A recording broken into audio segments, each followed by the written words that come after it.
Hello, everyone, and welcome to the latest episode of Vox Vomitus. I am your host, Jennifer Ann Gordon, the award-winning author of Beautiful, Frightening, and Silent, as well as the Hotel series and Pretty Ugly. Joining me today, as always, is my Vox Vomitus vixen, award-winning author Allison Martine, author-ess of the Bourbon books, which include Dibs, Since September, Move on Melinda, and Climb the Salmon Ladder.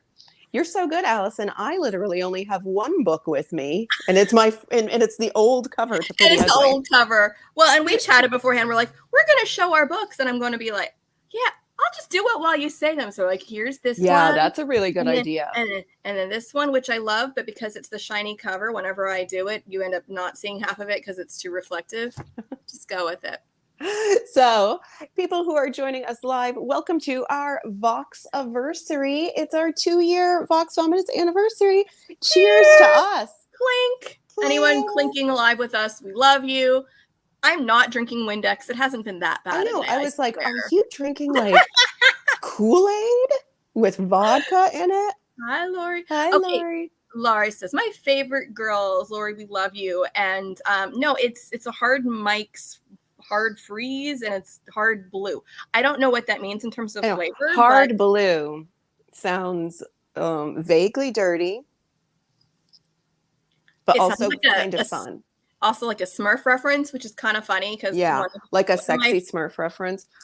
Okay, but see, here's the thing. One of my favorite betas, we were talking about the smut level of my last book, and it autocorrects smut to Smurf. So we're like, ooh, is it Smurfy? It's Smurftastic. So it was Smurferific. Yeah. Do the women in your book have Smurfgasms? Oh God, no. That's just terrible. Especially because I'm pretty sure all the girl Smurfs are it's just Smurfette. No, there's also Sassette, and then I watched Smurfs as a child. I don't remember why I remember this. But they were like brought during the blue moon, and like one was made by Gargamel. There's some really screwed up Smurf folklore. It's not a feminist show. Yeah, I thought Smurfette was made by Gargamel. Yeah, I think and so. Then there was like a little redheaded one that came later on. That's Sassette. Yeah. Okay. So anyways, this is a lot of Smurf talk. I am drinking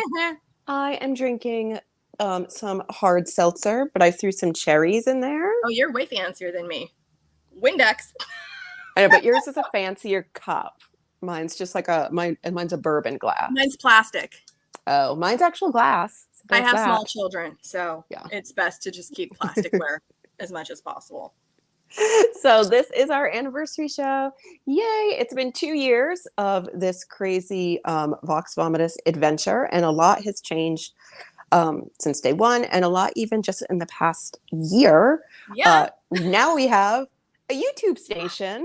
We're on YouTube. Okay.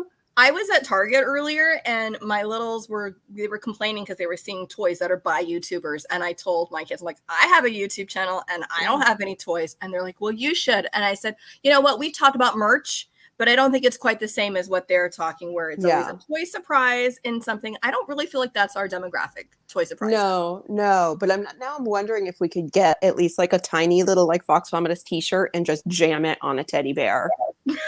We're like, there you go, kids. This is not a child-friendly stream, though. My children because of all the time that we say the F word. I'm locked in.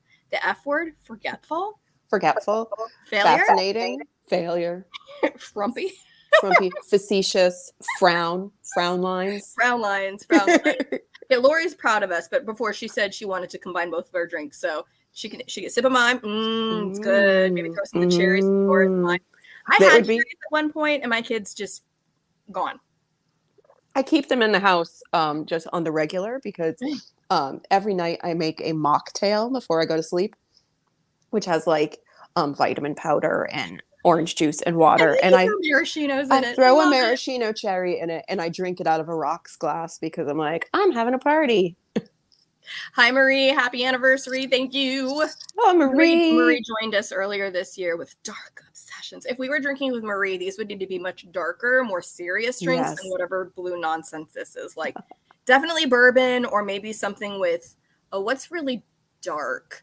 Guinness. Okay, maybe Guinness. Not that. I couldn't do Guinness. It's okay, one of the authors I love, David R. Slayton, he was drinking something called a Black Orchid, And he said it didn't taste like how he thought it would, but he's like, it's just on brand, so it doesn't matter. And it was like this deep, dark purple, and it was lovely. Nice. Marie, you'll need one of those. I think that would work at dark. Marie was a guest a little while ago, like maybe a few months ago, 6 weeks ago. Time is meaningless. It wasn't that long ago, I don't think. It wasn't that long ago. I still remember Dark Obsessions in my head, and now I'm scared to go to the Northwest Coast. Thanks a lot, Marie. I'm going to get kidnapped. I loved that book. I love that book because it had like complex mother-daughter issues as well as like sex trafficking and that's always fun.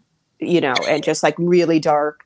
And like a quaint little town. Isn't it fun? And Linda Carroll's Rainier, I'm probably butchering both the second and third name. I think I got Linda right. Says, hello, happy anniversary. Thank you, Linda. Oh, I love getting all of these comments. That's so awesome. So people who have been watching our show for a while know that roughly twice a year, Allison and I go full dark, no guest. And we just blab to each other. We usually do it around Christmas where we drink eggnog. And hello, Michelle. Michelle, did you miss the Smurfy comments? Because I was talking about you. Michelle Bradley says, happy anniversary, guys. I'm finally able to watch you guys live since I'm babysitting and it's early and can sit outside. I hope you were also drinking or have like one of your boozy popsicles. She has like boozy, hard, frozen stuff that I'm like, oh, delicious. And it's probably 8 jillion degrees in New York. So she needs It's pretty humid here in New England. So, and I know the entire Northeast, I think, is just coated right now in black flies and humidity. It's been lovely. Hence my hair being a little extra, being just extra today. Compared to normal when it's just regular extra. So we haven't, I mean, obviously you and I chat every day, but we haven't publicly chatted in a while about what's going on in our lives, what's going on with the books we're writing, what's going on with the books we're reading. So this is our kind of like recap for people who are not in our very long text thread messages to each other all day. Because let's be honest here. The first shout out we need to do is to our producer, your husband, Roman, who sometimes we forget and we're on the chat thread with him. And then we're like, oh, we should get off this because Roman is really sick of us. So and he's like working and like you can hear his phone like bing, bing, bing as we're just like talking nonsense. And we're like, oops, on the wrong thread. Click it over to the other one. Yeah. And Lori loves your hair. Humid or no humidity, she says. Oh, Lori, thank you. So I know we briefly talked about our YouTube station. Yes. So our YouTube station obviously is where you can find Vox Vomitus, but it is also where you can find not one, but 2 spin-off shows of Vox Vomitus. I have been very lazy with mine, but it does still exist. And I will be getting back to it. But we have 2 genre-specific spin-off shows. So Allison has To the Moon, Allison, which you want to tell our viewers a little bit about To the Moon? Yes. Okay. So it's kind of funny because I always joke I am a red shirt and a brown coat, but that because I'm a nerd. I love my science fiction. I love my fantasy. I love my speculative fiction. And that's what I thought. That's what I read. That's what I write. And then, I tripped, I fell in the hot tub, and now I write romance. What the heck? So that's what I interviewed too, because first off, it gives me an excuse to always be up to date in what the top stuff is coming out in my genres. But then I also get to rub elbows with these amazing authors putting out these awesome books in speculative fiction, which if people are like, what the hell is speculative fiction? Nobody really knows. But who knows? I just say it's science fiction. I do the science fiction and fantasy side of it because technically horror is also part of it. But I leave that to you because that stuff scares me too much. And then romance. So I kind of flop back and forth and have romance authors sometimes and science fiction authors sometimes and fantasy authors sometimes and ones that kind of fit in between too. Like I've had fantasy romance and I've had ones that are kind of on the cusp of science fiction and fantasy. But I've had just amazing folks. I mentioned David R. Slayton earlier with his White Trash Warlock series. He's got a new one coming out, Deadbeat Druid, and he has the greatest titles. He does. And Linda's correct. Every genre can have romance, but romance as a standalone genre, everybody's into it, which I take issue with, but that's fine. And then I've had Jenny Holiday, who's a big name in romance. I got Shelley Parker Chan, who's She Who Became the Sun, is everywhere. And just yesterday, I was talking to Chelsea Abdullah with her new book, The Stardust Thief, which is kind of like a retelling of Arabian Nights. So those are usually the big chunky books, which means I only can get through one of those things a month usually, but I have another one next week because sometimes I don't schedule very well. And I have the Book of Gothel, which is like old Germanic retelling of the Rapunzel tale, and it is just amazing. I'm so excited to be reading that. That sounds so cool. I was reading it on my computer, and then this showed up in the mail. I'm like, hello, thank you, book. So that's Mary McMine. Very nice. I get to talk to her next week.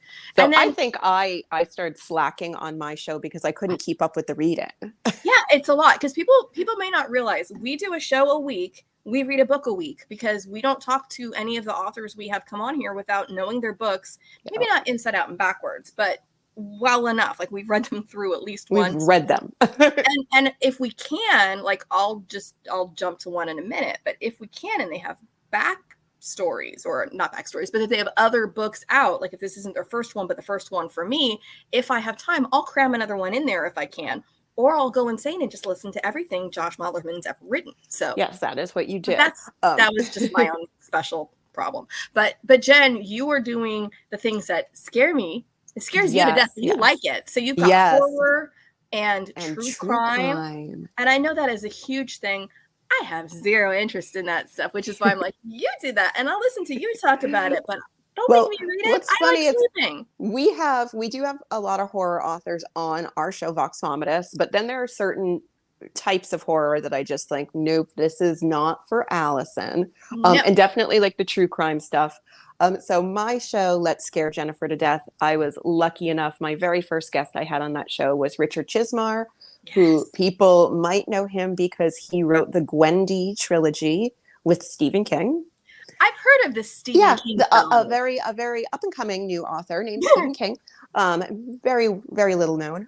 So Richard wrote the Gwendy books with Stephen King, and I had him on the show to talk about his book, Chasing the Boogeyman, which for people who haven't really heard of it or haven't read it yet, it is a horror novel, but it's told through a true crime vessel.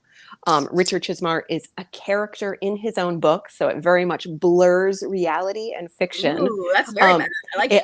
It's very meta. He staged crime scene photos, so it looks and feels. Disturbing. It's that's awesome. Just a little bit. He may have crossed a few lines. Well, he has like a filmmaker background. Oh, nice. So, and this book takes place in the 80s, so everything has that like gritty. I know you probably didn't read a lot of true crime books growing up the way I did, but it has like a very Anne Rule feel to it. Like, and that's what he wanted, like where you get to that section of the book and it's all of the photos and you're like, oh my gosh, this is so incredible. So I was lucky enough. Look, murder. Yes, murder. So that was kind of like the epitome of combining two of my loves, horror and true crime. And also kind of a genre that is, and we'll kind of talk about this a little bit, this like faux memoir. Because we just recently read probably one of my favorite books of the year. It's on my little list of notes, to segue back to Vox Vomitus, which was The Pallbearers Club by Paul Tremblay, which just officially released yesterday. Oh, that's right. We saw that and we were both excited because we'd gotten our book swag. We got these little buttons. I should have put my little buttons here. They don't go with this dress, but that's fine. I know that doesn't really go with the sequins, the punk rock thing. I don't think you could even get a pin in through the sequins. It would be really difficult to like. I'd probably stab myself. Just put it over, maybe through your ear. That would be really punk rock, like in through the ear. Especially because I don't have my ears pierced. Oh, then don't do that. Ow. Please don't do that. Do that live on the air. So if people didn't watch our interview with Paul Tremblay, we had him last week, and Allison and I and Paul 2 weeks ago. Yes, 2 weeks ago.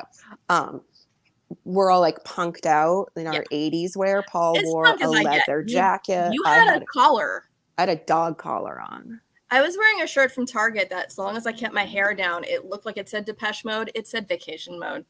Old mom shirt. Sorry. It looked very on brand. And had you not told us that it said that, Paul and I both thought it was a Depeche Mode shirt. I would have passed for a lot cooler than I really ever could be. It's one of those at times I would have wanted to raid my sister's closet, because she even made a reference recently about some of the things politically happened and how we shouldn't be wearing red, white, and blue. We should be wearing black just to commemorate the fact that we've lost rights and all this stuff. And I just wanted to make a comment about how she has never worn anything but black anyway, and how would this be any kind of change or protest, because no one would notice. Well, but I feel like the perfect wardrobe for that for me. I feel like for like the first 6 months of this show, I just wore black shirts out for every single episode. And you made a comment once, you were just like, oh, I had to look back in the past, like our video screenshots to see when the last time I wore this shirt was. And I realized all of my shirts look exactly the same because they are all black. So it looks like I'm just wearing the same shirt every single week. But you have like 7 black shirts. It's like this one and this one and this one. And then you just wear the different statement necklaces. And actually, this statement necklace is from my sister. Shout out to my sister, because she thought I needed more statement necklaces. So apparently I was going to wear this statement necklace today. People who are just listening to the audio, I am holding up like a crazy crystal, like basically a chandelier on your face. On like, but it's a face chandelier. I took it off because I don't know if you can hear that. It's a little crunchy. It was very loud every time I moved. So I figured my husband and our dear producer would not like to edit that sound out for 45 minutes. So I was just going to shake the necklace like it was like Mardi Gras beads. Like when we were like, happy Vox-A-Versary. Yeah. And then we'd be like, how'd you earn those beads, Jen? What were you doing? Well, I did go to school for theater. Well, back in my burlesque days, at the time I was a magician's assistant. Sometimes all I wore was beads.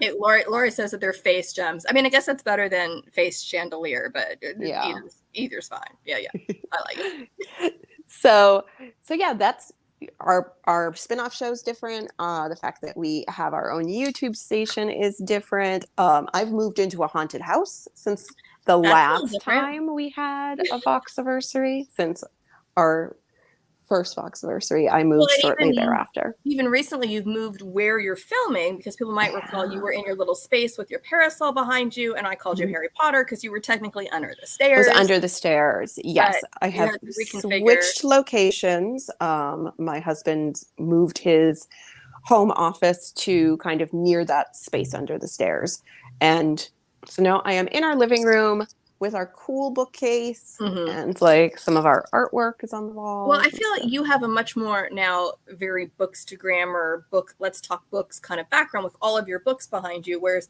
I have basically a room divider that if I push too hard back, the whole thing will fall over and we'll see. We probably won't see books. We'll see a lot of scary things. We'll just keep this up. It's better. Well, what's funny now that I'm like in my living room, it's not as private. So like my dog is right there, which you can't see. Usually he's not with me when we podcast, but he is here.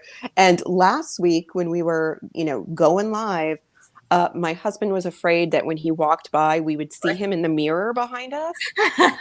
So he, during our show, was amazing, like crawled down the stairs on his belly and then like crawled past my desk. So I feel like he's trying to avoid the laser grid in the bank vault. It was very Mission Impossible. And I couldn't figure out why he was doing it until he was like, you have a mirror behind you. I don't know if anybody would have noticed. And if so, we'd have just said, it's a haunted house. You saw us. Isn't that amazing? That's what I was going to say. I was like, we have the whole like ghost aspect. So, although I do feel like this raises, not that we've had a lot of outtakes, but we've had some interesting starts to our show, like where we didn't quite have it ready to go, because sometimes we go live before we think we're going to. And there was also a time when we had to wait for a minute for our guest because she got hot sauce in her eye. Like seriously, Cobb, how did you do that? We're still amazed. We're like, all right. I loved that moment. I actually wrote it down. Texas moment ever. Guest has hot sauce in her eye. Hold on. Exactly. Yeah, I was like, okay, funniest moments of the year, May Cobb with hot sauce in her eye. It was definitely, because we started and then she's like, she's got that great Texas accent and she's like, sorry, y'all, I got hot sauce in my eye. And I'm like, best thing that's ever happened on our show. It reminded me of a good friend of mine in high school who would always get those really sad nachos for lunch. And she'd end up with cheese here and here. And I'd be like, Connie, how did you do that? But it's because she'd eat and then she'd like be pulling her hair back. Yeah. And I'm like, how are you getting cheese? Is your mouth way up here? But that's what it was. And I'm sure like maybe her eyes were watering because she's eating something super hot and didn't realize she had some on her hands. The next thing you know, you got habanero in your eye and you might die. So that was a good fun start to the show. We also, when we had Josh Malerman on the last time, right before we were going live, he was like, do you mind if I take a minute? And then we went live and we were like, oh, shoot, we're not taking a minute. So that entire episode was hilarious because he came to drink and we came to drink. He did. And drink we did. And once again, Josh Malerman's episode breaks all the records for like the length of the show. We went for like an hour and a half, maybe. Yeah. And so if any publicists are watching this, a lot of times we get this question, how long does your show usually last? And we always are considered a guest's time schedule. Sometimes we're told, oh, someone's got another appearance after they got to get out in 45 minutes. We will always honor that. No, rules just don't apply with Josh because he's just like, whatever, here we go. And we've always had him not even like we always have him on like a different day. Like we have him on a Sunday or something like that. You and I have commitments we have to get to afterwards. A lot of times I'm like, I have a child, I got to drive somewhere. Hold on. Yeah. So yeah, publicists. I'm not drinking on those days. Publicists watching or listening. Yeah, we usually, in normal circumstances, whatever that is, we run usually about 45 minutes is kind of our sweet spot before I think even the guests are like, shut up. That's enough. Thank you. That's enough, ladies. But sometimes, especially if we have multiple guests, like co-writers, we can go for a longer time because there's just a more active conversation and there's a lot we want to get into. And sometimes it's hard when it's like, hey, you have 15 minutes. 15 minutes. We've barely gotten through the introductions in 15 minutes. Exactly. We gotta be faster on that. I don't know. I know. I like a good long podcast anyways. But that's me. So last time we talked about books live on the show was like our favorite books of the year was at our Christmas roundup, our eggnog extravaganza. So we mentioned a lot of books on that show. We're going to try to not re-mention those books. So we both went back and looked and we're like, okay, what was before that episode?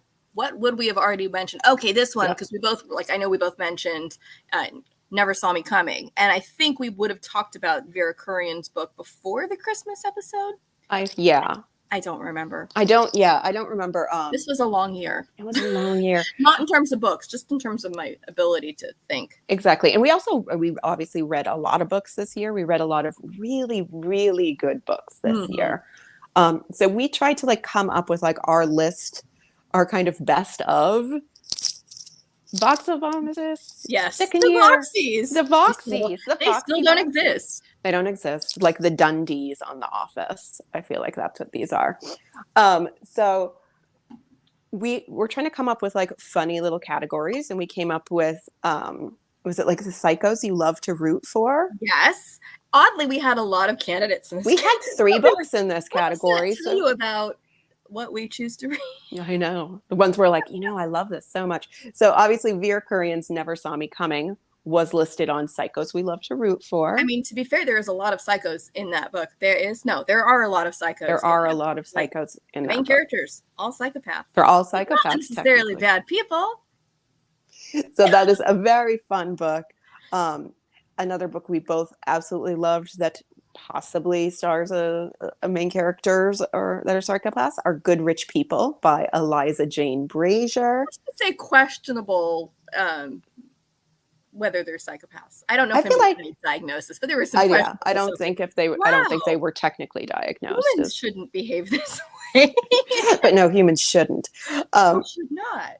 And we also very recently talked to Kelly Hitchcock, and hers is not. She's not technically a psychopath. Her main character is a sociopath.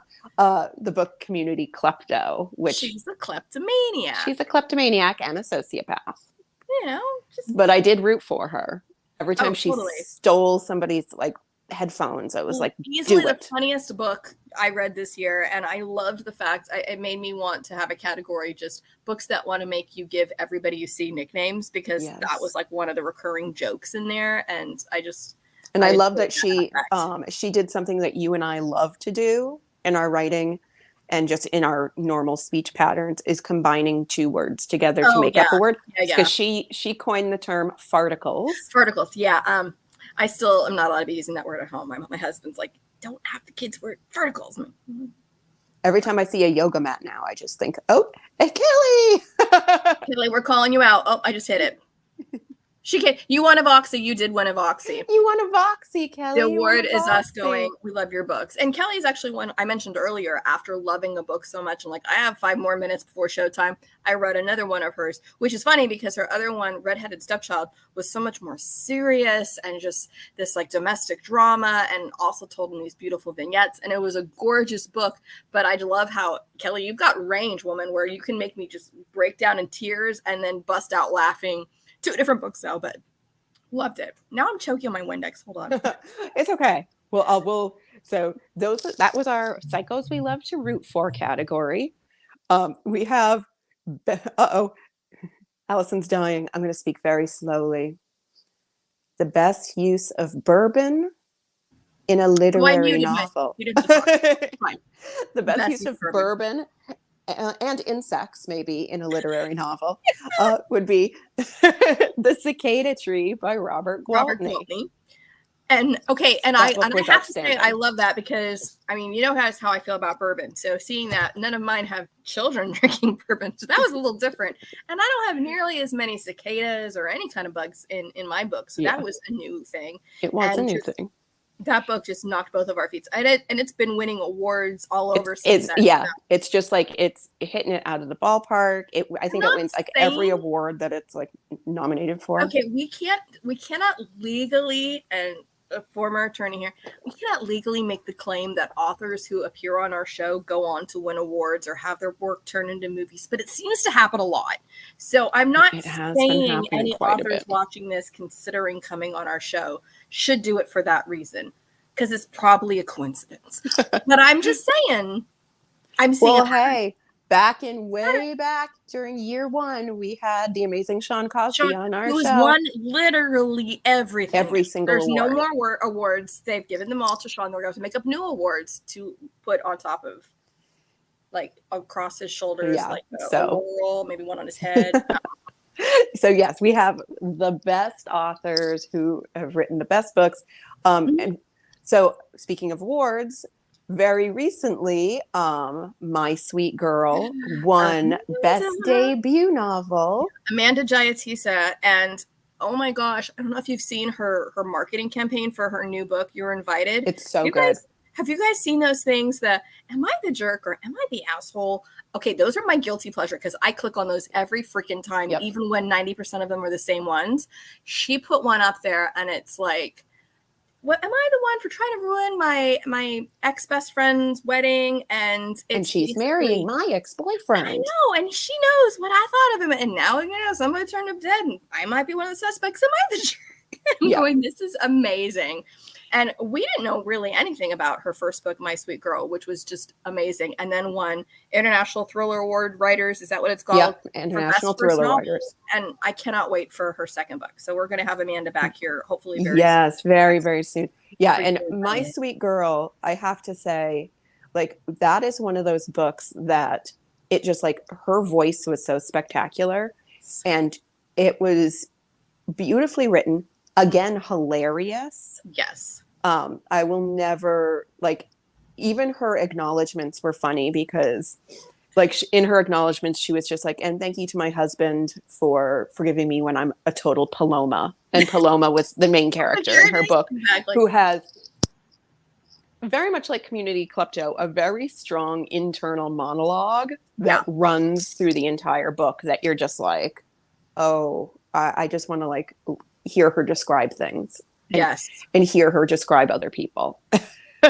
Hear what she thinks of, like, customer service representatives. Tell me what you really think. Like, you'd like to have them sit with you. Like, I had a particularly frustrating day earlier today dealing with healthcare systems and all sorts of stuff. I would have loved to have Paloma narrate that through me. It would have been at least 80% more tolerable if I had that. Yeah. So that is, that was one of those books that knocked my socks off because I didn't know anything about it going in.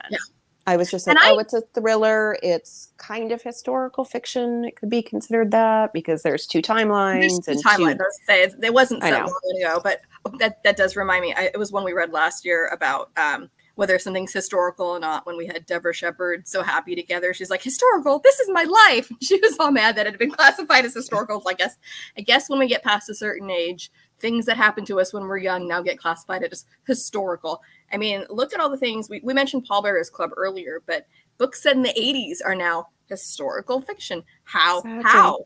How? Because we're old. We are old. Exactly. We are old. So our kind of new thing that we love, obviously, is like these fake memoirs. Yes. We were talking about that. And I know another thing you and I have in common that we absolutely love are like found footage, found manuscript, found. Okay, and Pallbearers falls into that category too. Exactly. Because I love how the red copy, and so here's a thing that I missed because we get books sometimes before they're released. We read just a computer version because that's all that was available yet, and then we see that the actual produced version has all of one of the characters' voices in red pen. Yeah. I'm just like, I will say I got my copy yesterday that I had pre-ordered like last year, and it is every bit as gorgeous as I thought it was going to be. Seeing that red pen, and what we didn't have in the ebook version as well is there are sketches of things like the floating dresser, like little doodles of stuff, and I believe just like do. I believe that all the sketches were done by Paul's daughter. Okay, I love that. Now, wasn't that great? Take your daughter to work day. But since Pallbearers Club already won our award for best fake memoir of the year. Fake memoir. I think our best like found footage book of the year would be You Feel It Just Below the Ribs. I can't see. You guys can't see me. And can't see that we're like, what is she doing? I'm poking myself below my pudgy little ribs going, I'm just poking my fat. I should stop. So You Feel It Just Below the Ribs by Janina Matthewson and Jeffrey Cranor. Oh, that was so good. That was so good. That also could be considered speculative fiction, of course, because it's an alternate timeline. You might know Jeffrey's name because he is the co-creator of the absolute smash hit podcast, Welcome to Night Vale. Again, a little known podcast.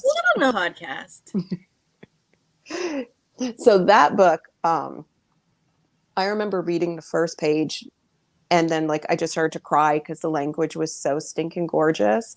And I kept interrupting my husband while he was playing the guitar and just reading him random paragraphs. He's probably like, Jen, okay, enough. I'll read it later. He's like, I get it. You think it's really beautifully written. And I'm like, it is. It is. And I think that's something, okay, so I've had conversations with people about, some people, we talk about this kind of amorphous thing called voice, and we talked about Paloma's voice, and yes, there's something about a character's voice, but there's also an author's voice that often will be consistent from book to book, even outside of their normal genre, and a lot of that is going to be what the prose is like. It's those sentences that aren't necessarily crucial, but they're crucial to making the voice, and the voice that these two, and the fact that it was co-written, I love it. It's like, wow, it's like a harmony. You guys are writing in harmony. How do you do that? I know. It was incredible. And that's one of those books that when we read it, it gutted me. Yeah. I loved it. But I keep coming back to it in my head. And that's why I'm like, oh, we have to mention it because it's just like one of those books you can't completely shake. Well, and I feel like for us, the books that really stick with us, a lot of times we read really good books that are, we want to say they're almost like, they're like cotton candy. And I joke that my books they're cotton candy in many ways, that they're so fun when you read them and you have a really good time with them. But they aren't necessarily ones that you can't shake, or that later on you're like, oh yeah, I have to read this one again, or I just can't get the characters out of my head. I feel like they're still here kind of looking at me. Mm-hmm. And some of those books, they're just like kind of stalking you. Like the book is still stalking me mentally. Yes. Yeah. Make it stop. You just get this flash of it. Like, oh, remember that amazing thing? I also feel like I forgot to say when we said best use of insects for the cicada tree. For cicada tree, yeah. Cicadas are insects. I feel like we could have an honorable mention for best use of insects with Peter Klein's The Broken Room. Yeah, but I thought we were going to also mention that one for other reasons. Yeah, I was going to say he has a lot of insects, but it also has, and this is not a spoiler, the most vomit I've ever read about in a book. For a show called Vox Vomitus, it shouldn't be something we're even allowed to complain about because we say it all the time. Yeah. And I'm not complaining because I loved that book. Going, what? Huh? Oh, and Broken Room was such a tight, well-written book where, I mean, I loved it. It had some Mandalorian vibes to it. I'll admit it, with like the father and like pseudo father-daughter character. Never seen The Mandalorian. Nerd. Not you. But I was going to say it had kind of, in some ways, to me, Stranger Things vibes. Oh, it does. It does. You can, well, I mean, the characters aren't perfect as far as analogs, but you have kind of the Hopper and Eleven. Very similar there. You can, if anybody who's like, okay, Stranger Things 4 finished and I'm having withdrawals, go read Broken Room. You'll thank us later because there's a lot of similarities there. But it's also one of those books that's going to make you look at the state of the world around you and go, why are things? Why is because this the way there are things that happen even in the beginning where he's doing speculative fiction, he's doing a thriller, but he's pulling from real things happening. He's not having to make stuff up about how we treat people coming into the country and what we do to children. Like what we do to children who might come over the border. And then, hey, is there any accountability for what happens to those children? Or no, there isn't? Yeah, that's a problem. And again, loophole in the world, and he exploited it perfectly in fiction. And no, it doesn't linger there. So if anybody's like, oh, I don't want to read about that, it's not. It's not overly politicized. You're not going to get into this book and be like, oh, I see, it's all about the refugee crisis. No, but it does. Starting point. It's starting point, and it definitely goes into a very, like, I hate to use the word fun because like the book is like gross and amazing. Look at all the people getting shot. But it is That's not like fun, but it has like total thriller vibes because it takes place over a very short period of time. It's a hard book to put down. You just like that was one I had physically. So I know people are like, what do you mean physically? I make notes about it. If I can listen to it instead of touch it with my hands, I will, because most of y'all know I have 3 small people. I am constantly chasing people around. It is much easier for me to listen to a book while I'm doing other things like laundry, because there's always laundry, than it is for me to sit and read. But when we had physically, so I'm just like, go away, everybody. Let me and I have to say, I feel like, okay, that book is behind me. You have it. Yes. It's not a small book. No, it's not. But it also matched my shirt. That's one that I had to take a picture with my shirt because I'm a dork that way. I'm like, look at me, I'm a book. I matched my book with my red and blue shirt. Look at that. I don't know. I'm not a bookstagrammer. I know people who are like, I take these beautiful pictures of books. I'm lucky if I can hold the book still long enough to take it. Because photography. I know. I've tried to get like the right vibe going. And I feel like with certain books I'm like, oh, I've got stuff in my house that I can put this book near and it'll look cool, like old teacups or like an old lamp. But I have a deflated beach ball. That goes with nothing. So we've talked an awful lot about the books that we loved this year. And this time last year, I had a book that was just about to be released. That book was pretty ugly. It now has a different cover than this. It does. I still love that cover. That's the one I have. But I mean, did you explain to people the reason you changed the cover? So as you can see, pretty ugly. It's a gorgeous cover, and I absolutely love it. And it's like, and it's definitely my main character. Like everything about this is flawless. But you'll see that she's wearing a face mask. My book is not about COVID. It is about a plague that kind of takes over the world, where it causes people's faces to disintegrate, fall off. They had like face herpes, Jen. Yeah. It was not pretty. It was not pretty. And if you survive it, you end up very physically disfigured. So people wore masks. Hence why my main character is wearing a mask on the cover of this book. And it sold really well when it first came out. But then as I would say the country's stance on masks started to change, my sales started to go down. So I thought, what if I get a different cover? And so I did. And I wish I had the new cover with me, but I have a ton of this one. And when I tried to order some with the new cover, they sent me the old cover because I ordered it like too soon after I switched it. And I'm like, no. It's a beautiful new cover, and it fits the book too, but she's from the behind. Look, she's from the behind. She's taken a picture behind, and it still fits the vibe very well. Yes. But it's got more of a red tone with kind of mist. It's beautiful. So if anybody's looking, look for the red one now. Yes. And they were both designed by the people at Books and Moods. So, and I love both the covers. Too. Yeah, it is a very pretty inside. So yeah, last Vox-A-Versary, I was saying, oh, next week my book's coming out, and now it is 1 year later, and people are like, what's going on? Have you stopped writing? And I get that a lot. Yes, I've completely stopped writing. I have been working on a project for a while now, about a year, a little over a year. Something that I can't really talk about. It's a secret. I have an amazing agent, Paula Mounier. Her new book is coming out in, I think, 2 weeks. It's called The Wedding Plot. But she is an amazing agent, an amazing writer. And she and I have been working on a project, and I am in, I believe, to be my last revision for her before it goes out into the wide world of submissions in September. Yes, secret project. But that being said, you've been writing, and then you've been in revisions for a while too. Because for anybody who's like, wait, well, why aren't you just done with it? So, well, this is going through the submission process, which means she's got to write it, the agent's got to read it, got to be able to give feedback, and then it takes time. It's not just like snap, snap, snap. Exactly. So literature does not come that fast. So like, I had like a first draft to kind of a second draft-ish, kind of a third draft, and then I sent it to Paula. But she's considering that obviously like the first real draft. The first one she's been able to look at. Yes. So she's had amazing notes. She's making the book 1,000 times better. And when I talk to her, I'm just like, wow, why didn't I think of that? Like, she's just like, if you just tweak this. And I'm like, oh yeah. But tweaking takes time, so I am working on that. I might have a very short collection of a few stories that will be coming out in the fall. Gimme.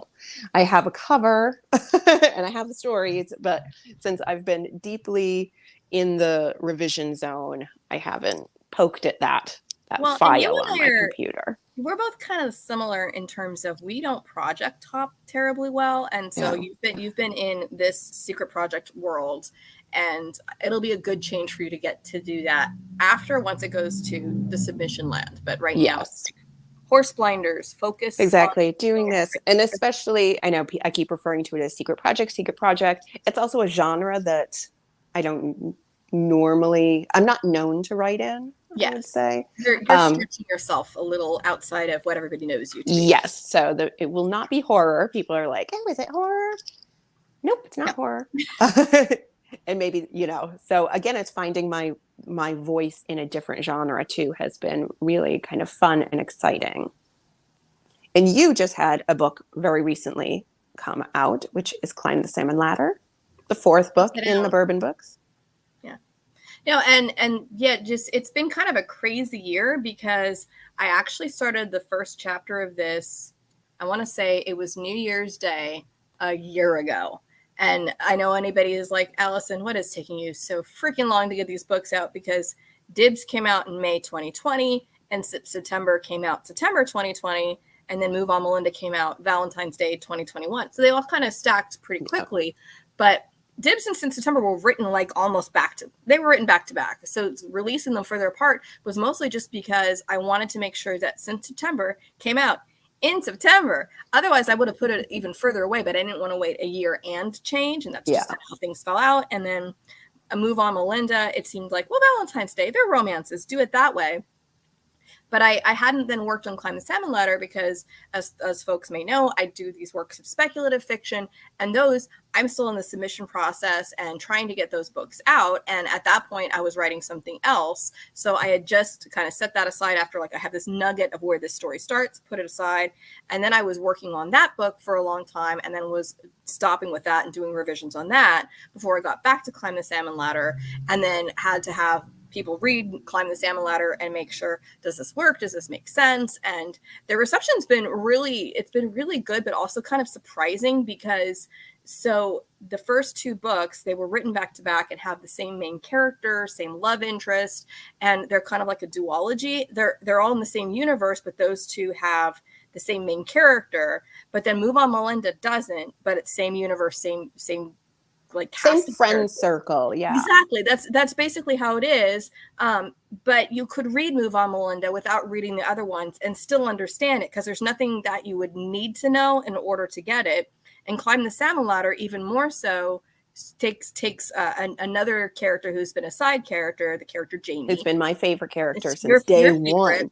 and then it's her story, and people don't have to read the first ones if they don't want to. And I think what's been funny is I was concerned, like, oh, well, people like this one. It's a little different. It's still a romance, but it has a much stronger, like, secondary plot line. It almost could be called more women's fiction in many ways. Yes, I was going to say it really leans towards women's fiction. It does, and that's not to say there's not still a happily ever after. There is, but there's another driving force, and that's really Jamie's career.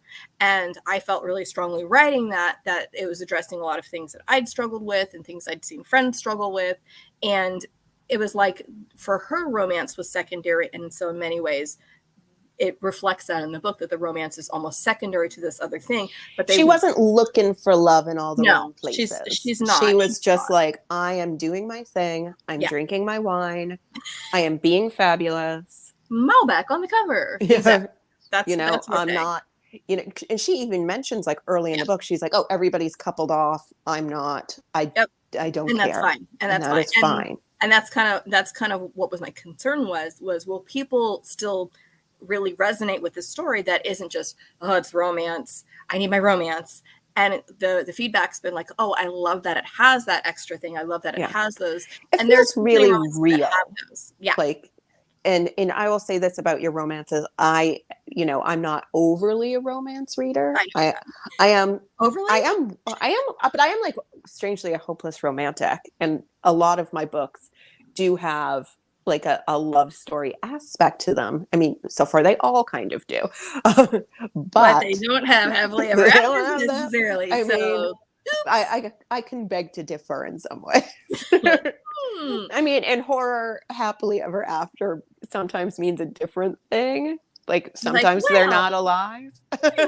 we just went through the afterlife together, and it's amazing. No, and your stories are beautiful, and they're haunting. It's beautiful, frightening, and silent. I mean, it says it right there. It's like beautiful's right in the title, and you capture those moments of beauty so well.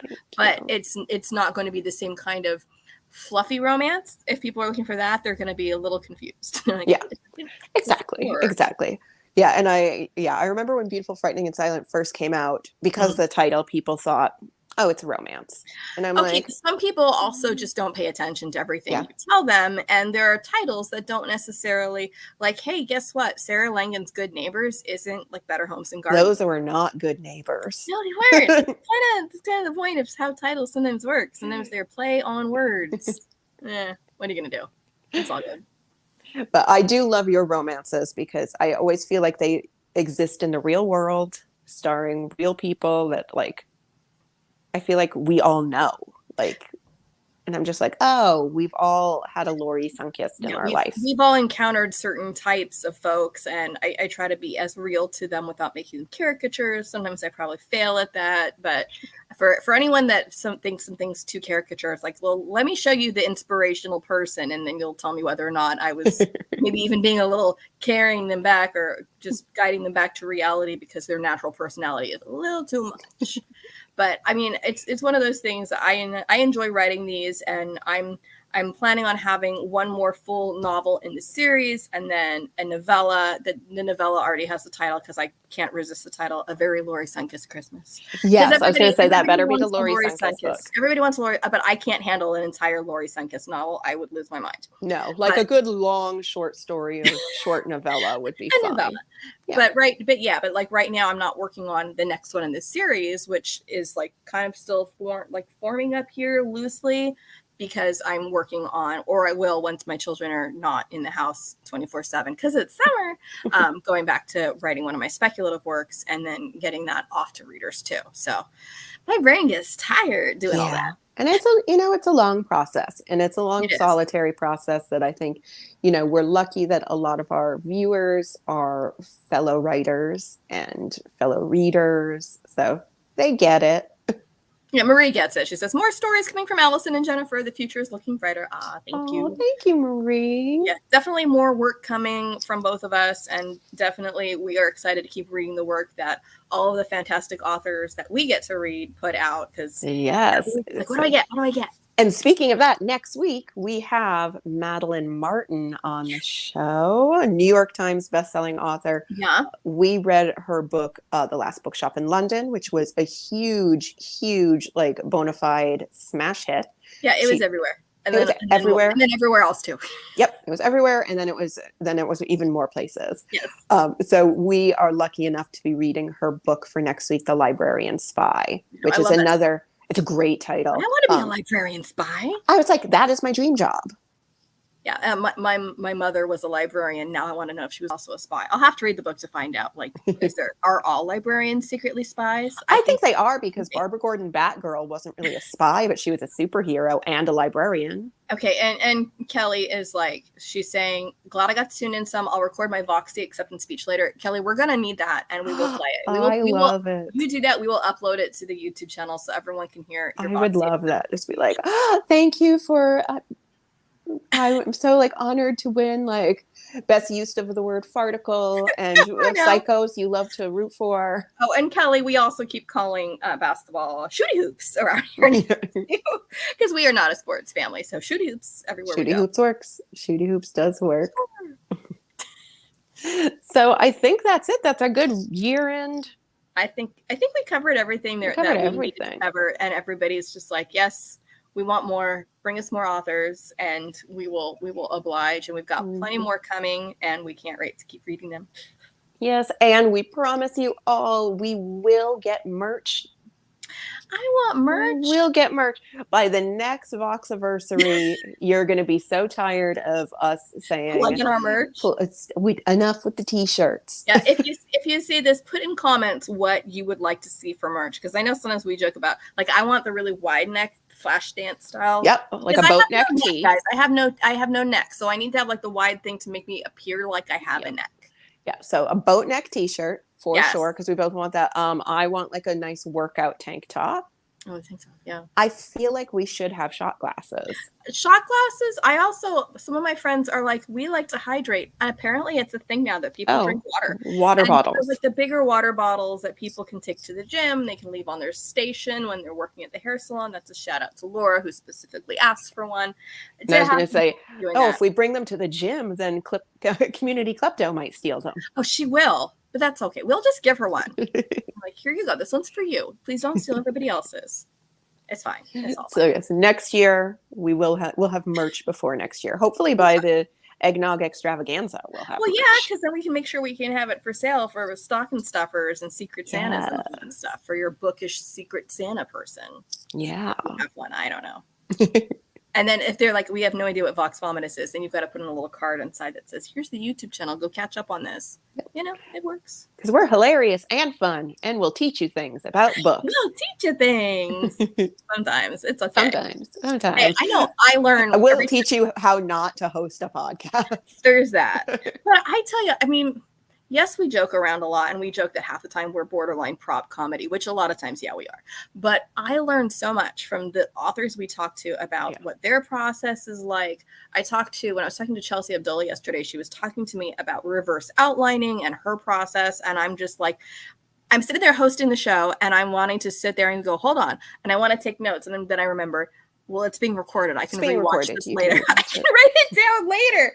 But she had such amazing ideas, because I think the truth is there are no two authors who do the same stuff. And there are no two authors who have the same processes that work for them. And sometimes when one of us gets stuck in the way we do things, it helps to learn what other people are doing and try what they do. It may not work for us. It may just get our brains kind of going again and go, oh, maybe I should try that.